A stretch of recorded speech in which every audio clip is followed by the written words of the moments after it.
Good day, this is Alistair Curry, reporting for Infrastructure News. Today we're with Arno van der Merwe, who is the CEO and Executive Director of Manufacturing at Mercedes Benz South Africa.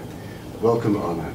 Thank you. And thank you for attending the MESA 80th conference in East London.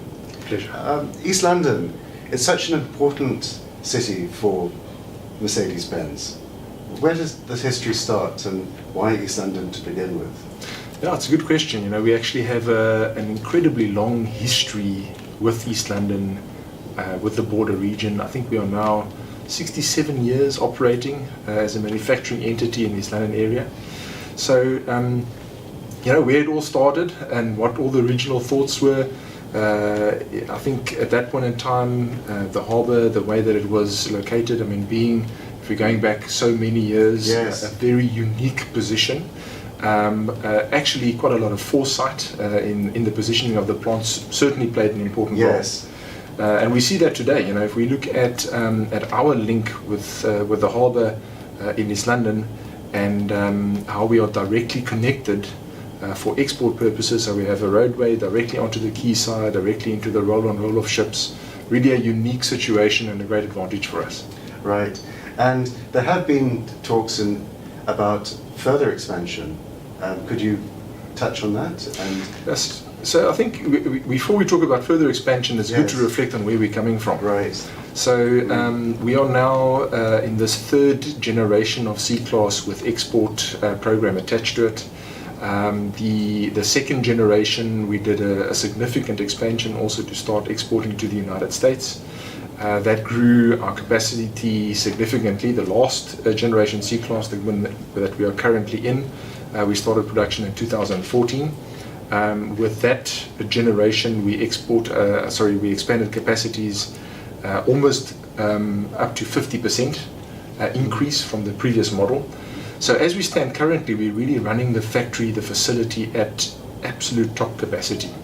And it also indicates how important the contribution of the factory is to the Daimler network and how Daimler is operating in creating capacities globally that can be switched between different manufacturing locations. Right. So we are currently pretty much at full capacity. Mm-hmm. The next investment cycle we would probably look at will be in 2 or 3 years' time. We still have a little bit of time to run with the C-Class still. Yes. So that's a discussion that we definitely will be having more concretely in 2 or 3 years. But our business model is good. The factory is performing well. We have a very good position within the Daimler network. So if we keep all of that up, there's no reason why we won't see further investments and expansion in the future. Fantastic. And touching on that, when it comes to transformation and skills development, how significant is that for Mercedes-Benz, and could you provide examples?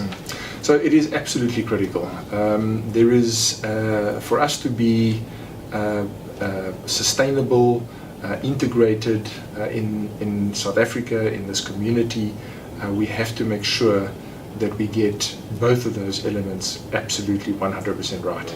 So we've been doing a lot of work on the transformation side. We have actually the one other exciting project that's coming up. I'm not at liberty to go there yet in all its details, but there will be some exciting things happening.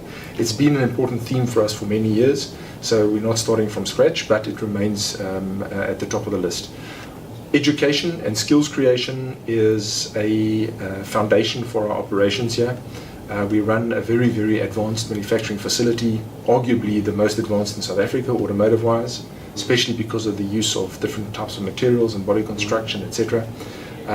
So we have invested recently heavily together with the Jobs Fund in expanding our learning academy, now called the Mercedes Benz Learning Academy. So we can certify artisans, we can create high technology skills and train high technology skills. We have all of the most important technology cells in the plant replicated in that facility, and we also provide that training to the broader community, so also to suppliers and other stakeholders. So if we could touch on some of the transportation strategies. We're speaking about the C-Class and that very important export model for South Africa.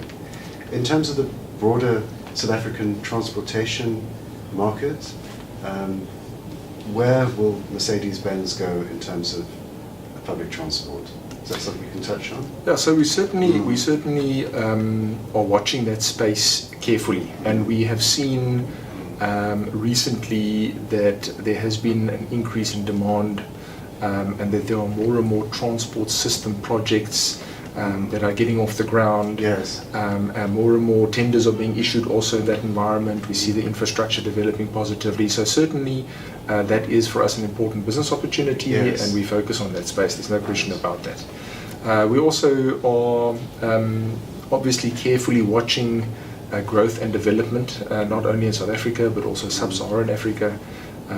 We are obviously aware of the current headwinds the economy is facing, of course, and that does play a role, yes, but it is a short-term topic, and we are looking mid-term, long-term, with some encouragement to what the sub-Saharan African market should deliver. So in conclusion, what is the medium to longer term outlook for South Africa and Africa? Well, I'm the eternal optimist, so you're always going to get an optimistic response from me. Please hear it. Yeah. So once again, we see the world currently in a cycle. The commodities crunch has certainly impacted heavily in the South African economy. We have to diversify our economy. We all know that there's work to do in that space. We know the importance of fiscal discipline. We know that we have to create that stability also in the short term. We're all aware of ratings downgrade impacts, and that we have these headwinds and maybe some of them crosswinds that are currently buffeting the system. However, sub-Saharan Africa is arguably the last untapped market in the world, and there can be no doubt that is something that will develop in the future.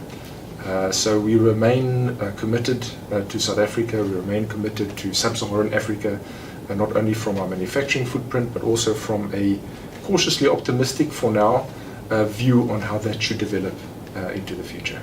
Excellent. Thank you for talking to us today. Pleasure. Thank you. Anytime. Thank you for having me.